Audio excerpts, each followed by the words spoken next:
അല്ലേ? ഇതൊരു മഹാക്ഷേത്രം അല്ലേ? അപ്പൊ ഇവിടെ ആദ്യം ആരെയാ തൊഴേണ്ടത്? ആരെയാ? അതകത്ത് കയറിയിട്ടല്ലേ. മഹാക്ഷേത്രത്തിൽ കയറുമ്പോൾ എന്താ ചെയ്യുക?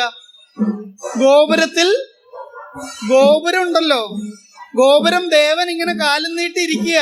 ഈ കാലിങ്ങനെ നീട്ടിയിരിക്കുന്ന ഭാവമാണ് ഒരു ക്ഷേത്രം. അപ്പൊ ഗോപുരത്തിൽ ഭഗവാന്റെ പാദമാണ് ഗോപുരം. അപ്പൊ ആ ഗോപുരത്തെ വണങ്ങി അകത്ത് കയറണം. അതിനുശേഷം കാണുന്നത് എന്താണ്? ദേവന്റെ നട്ടല് അല്ലെ?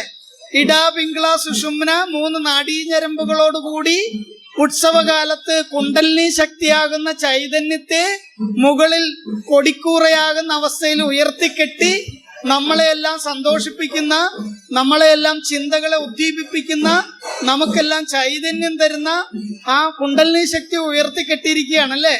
അപ്പൊ ആ കൊടിമരത്തില് കണ്ടു തൊഴണം അല്ലെ? ആരെ തൊഴണം? ധർമ്മശാസ്താവാണെങ്കിൽ അദ്ദേഹത്തിന്റെ വാഹനത്തെ കൊടിമരത്തിൽ പ്രതിഷ്ഠിച്ചിട്ടുണ്ടാവും.